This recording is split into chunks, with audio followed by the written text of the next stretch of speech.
इस वक्त इसराइल और हिंदुस्तान मिलकर अफगानिस्तान को सपोर्ट कर रहे हैं पाकिस्तान के खिलाफ, और ये खतरनाक बात है जो हो रही है। जानकारी के मुताबिक हमले में इस्लामाबाद के पास आर्मी कैंप को ड्रोन से उड़ा दिया है। तालिबान ने ऑपरेशन को पूरी तरह से सफल बताया है।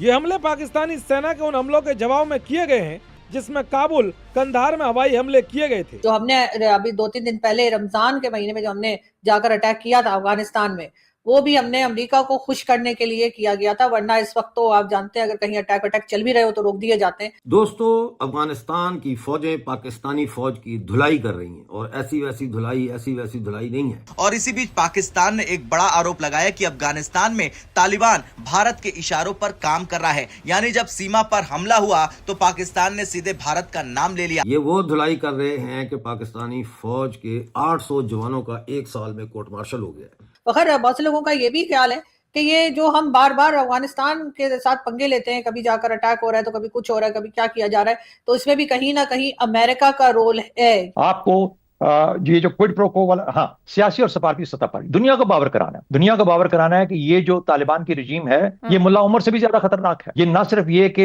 एक दहशतगर्द है और इन्होंने तमाम शक्लों के दहशतगर्द जमा करके एक ऐसी इकोनॉमी बना दी है जिसको वो किराए पे देने के लिए तैयार है। वो बलूचिस्तान और अफगानिस्तान की जंग में शामिल होने के लिए रिजर्व फौज का भी हिस्सा नहीं है और ना ही इन 800 लोगों का जिनका कोर्ट मार्शल हुआ है, इनमें से कोई अफगानिस्तान के खिलाफ जंग में शामिल होने के लिए आगे बढ़ा है। अब आखिर ये पूरा मामला क्या है, सीमा पर क्या हुआ और क्यों पाकिस्तान अचानक भारत का नाम लेकर रो रहा है, चलिए जानते हैं इस वीडियो में पूरा घटनाक्रम। फितनतुल खारिज को स्ट्रेटेजिक लेवरेज के तौर पर इस्तेमाल किया जा रहा है। भारतीय सरपरस्ती के शवाहिद कई बार मंजर-ए-आम पर आ चुके हैं। सूरत-ए-हाल ये है कि इन्होंने जाके अब कतर के पांव पकड़ लिए, किसानों बचाओ, और कह रहे हैं कि जी कतर ने हमें फोन करके बुलाया है। चलो, इन्होंने एम्बेसडर के जरिए मैसेज भेजा होगा, उन्होंने फोन करके बुला लिया। गए तो तुम हो ना, तरले मिलते तो तुम ले रहे हो, लेकिन मसला यह है कि कतर अब तुम्हें नहीं बचा सकता, तुम्हें कोई नहीं बचा सकता। और मैं ये इसलिए नहीं कह रहा कि तुम्हें बलोच माओ बहनों की बदुआएं लगी हैं। बिल्कुल, इसमें सबसे पहले ये तस्लीम करना पड़ेगा कि जंग शुरू हो चुकी है और दुश्मन की कोशिश है कि एक लंबी जंग में पाकिस्तान को उलझाया जाए। पाकिस्तान एक लंबी जंग का मुतहम्मिल नहीं हो सकता। इस कजिए को यहीं पे खत्म करना पड़ेगा। भाई तालिबान की हुकूमत तो आप ही ने बनाई थी, आप ही यहाँ पे लड्डू बांट रहे थे, आप ही कह रहे थे बड़ा बहुत चेंज आ गया है, ये हो गया है, वो हो गया है। अब अचानक आपको लग रहा है कि अमेरिका से लेकर चाइना तक जो है सब लोग तालिबान की गवर्नमेंट से नाराज हैं।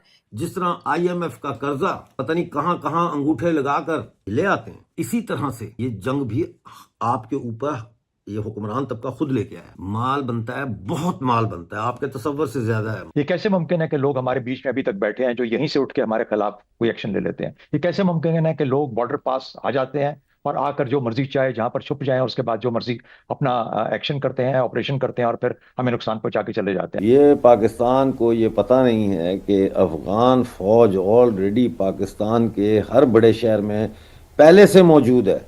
तो वहीं पाकिस्तान के रक्षा मंत्री ख्वाजा आसिफ ने बेहद तीखा बयान दिया। उन्होंने आरोप लगाया कि तालिबान ने अफगानिस्तान को भारत का प्रॉक्सी बना दिया है। उनका कहना है कि वहां दुनिया भर के आतंकवादियों को इकट्ठा किया जा रहा है और आतंकवाद को बढ़ावा दिया जा रहा है। सोचिए, वो पाकिस्तान जो आतंकवादियों को बनाता है, पालता है, पोसता है, न जाने कहां कहां हमले करवाता है, वो भारत का नाम ले रहा है और भारत पर आरोप लगा रहा है कि जो तरीके तालिबान अफगानिस्तान है वो हार्बर कर रहे हैं TTP को। पहली बात, पाकिस्तान ने TDA को बड़ी दफा कहा है कि भाई ये काम बंद कर दें, आपके लिए ऑप्शंस कम हो रही हैं, the patience is running out in Pakistan. अब पाकिस्तान की जितनी ज्यादा जानें गई हैं इन सालों के अंदर, इतना हम इंतजार कर सकते थे। पहले पाकिस्तान ये समझता था कि ठीक है ये इनके कंट्रोल में नहीं है, लेकिन नाउ पाकिस्तान समझता है कि ये इनके कंट्रोल में है। कि तुम हमला करोगे तो मैं जाकर तुम्हारे वहां मार दूंगा, ऐसा नहीं होगा। ऐसे इसको बदलना पड़ेगा।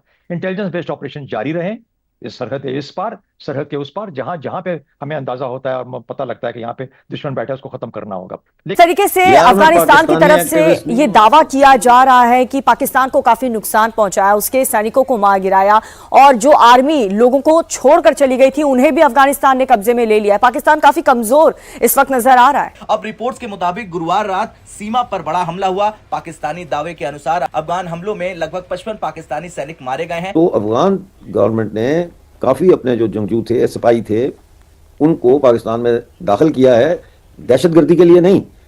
लेकिन अगर पाकिस्तान जो है वो अफगानिस्तान पे बमबारी बढ़ाता है, शहरी आबादियों पे करता है और जंग फैलती है, तो फिर उनके लोग पहले से पाकिस्तान के अंदर बैठे हुए हैं और वो जो है शहरों के ऊपर मिलिट्री इंस्टॉलेशंस पे हमले करेंगे, सिविलियंस पे नहीं करेंगे।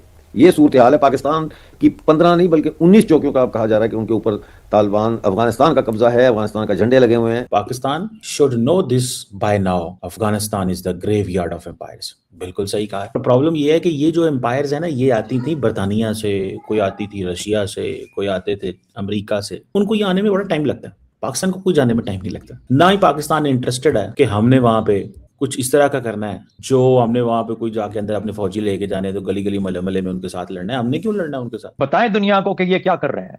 ये 1998 से लेकर 2001 तक का जो तालिबान रजीम था उससे ज्यादा खतरनाक है। जरूरी नहीं कि 9/11 होगा तो उसके बाद होश आएगी कि ये कितनी खतरनाक रजीम है। मुल्ला उमर से ये ज्यादा खतरनाक है। जो आज वहां पे ग्रुप्स बैठे हैं उनको कौन कौन किस तरीके से इस्तेमाल करता है, वो पूरे खत्ते के लिए एक आग लगा के बैठ सकते हैं अगर वो चाहें तो। हर रोज दहशतगर्दी का हमला, हर रोज दहशतगर्दी का हमला, हर रोज। एक नहीं, दो नहीं, चार नहीं, कितनी दफा ये हुआ ऐसा सब कुछ। इसमें जो इन्वॉल्व पार्टियां हैं, मैं पाकिस्तान की बात कर रहा हूँ, वो इतना जंगी मुनाफा कमा लेते हैं हर शख्स जिसको मौका मिलता है इसमें, जो बड़े ऊपर बैठे हुए हैं, कि उनकी कोई ना कोई तो 3 नस्लें तो तर जाती हैं। मिलियंस की बात हो रही है, तो जंग एक उनके लिए बहुत मुनाफा बख्श कारोबार है। तो दोस्तों, अफगानिस्तान से अच्छी खासी मार खाने के बाद अब पाकिस्तानी सरकार कतर के पैर पकड़ने पहुंची है और बोल रही है कि हमें इनसे बचा लो वरना ये अफगान तालिबान हमारा जीना हराम कर देंगे। वहीं दूसरी तरफ खुद पर हुए हमले के बाद अब पाकिस्तान ने इस हमले का ठीकरा भारत और इजराइल पर फोड़ा है और पाकिस्तान के रक्षा मंत्री ख्वाजा आसिफ का कहना है कि अफगानिस्तान अब हमारे खिलाफ इजराइल और भारत की प्रॉक्सी बन गया है और उनके कहने पर ही हम पर हमला कर रहा है। हालांकि भारत और इजराइल इस तरह के काम कभी नहीं करते। भारत और इजराइल को जब भी जंग लड़नी होती है तो वे सीधा मैदान में जंग लड़ते हैं, ना कि पीठ पीछे से। दोस्तों, इस समय अफगानिस्तान पाकिस्तान के लिए एक तरह से गले की हड्डी बन गया है जो उसके निगलते नहीं बन रही है और अफगान तालिबान फोर्स इस समय पाकिस्तानी आर्मी को दौड़ा दौड़ा कर मार रही है। पाकिस्तान ने अफगानिस्तान को लेकर शुरू में सोचा था कि इन पर हम हवाई हमले कर देंगे और ये कुछ नहीं कर पाएंगे, लेकिन पाकिस्तान को अब एहसास हो रहा है कि इन्होंने शेर के मुंह में हाथ डाला है और अफगान तालिबान इनको जब तक मारेगा जब तक ये लोग पूरी तरीके से घुटनों पर ना आ जाएं। और इनको इस्तेमाल किया जा रहा है और इस्तेमाल किया जाएगा। हम सिर्फ इंडिया पे फोकस ना रहें, हम ईरान को देखें, हम ताजिकिस्तान और उज्बेकिस्तान को देखें, हम चाइना को देखें किस तरीके से इफेक्ट कर रहा है। क्या बावर कराना है? बावर ये कराना है कि इस निजाम हुकूमत, इस रजीम के तहत अफगानियों को उनके हकूक नहीं मिल रहे, उनको इंसानी लेवल के ऊपर जो उनको रहना है उस तरीके से उनको मौका नहीं मिल रहा। इनको हो गई है शिकस्त खैबर पख्तूनख्वा में। एक खैबर पख्तूनख्वा पे मुकम्मल कब्जा करने में कामयाब नहीं हुए अभी तक पाकिस्तान, पीटीएम बनने के बाद से अब तक। तो अब ये उस जंग को अफगानिस्तान के अंदर धकेल रहे हैं ताकि अफगानिस्तान बमबारी करे। ये बाजोड़ और ये जितने नाम हम सुन रहे हैं मेहमंद वगैरह में, और जो आबादी नकल मकानी नहीं कर रही वो भी अफगानिस्तान के बमों से डर के यहाँ से नकल मकानी करें। मौलाना फजलुर रहमान ने तो यहाँ तक कहा कि अगर पाकिस्तान ये समझता है कि अफगानिस्तान से टेररिज्म आ रही है और हमारा अटैक करना सही है, तो फिर ऐसे तो भारत भी सही करता है, क्योंकि भारत भी यही कहता है कि हमारे यहाँ कि उनके यहाँ यानी टेररिज्म हो रही है पाकिस्तान साइड से। तो सर, ये पाकिस्तान इस वक्त अफगानिस्तान भी नाराज है, उसके बाद भारत भी नाराज है, ईरान के लिए भी सुनने में आ रहा है कि शायद अमेरिका का साथ देंगे अगर अमेरिका ने अटैक किया ईरान पे। तो इस तरह से कैसे रहा जा सकता है और क्यों सब पड़ोसी नाराज हैं? जी, आपने जिस क्लिप की तरफ इशारा किया वो मैंने भी देखा है, और वो मौलाना फजलुर रहमान का अकेले का क्लिप नहीं है। उसमें बड़े बड़े जो हमारे जय्यद उलमा हैं, तकी उस्मानी साहब, मुनीबुर रहमान साहब, वो मौजूद थे उसमें। गोया वो एक रिप्रेजेंटेटिव गैदरिंग थी जिसमें उन्होंने ये बातें की। और मेरा ख्याल है कि हमारे मुक़द्दर हल्के जो हैं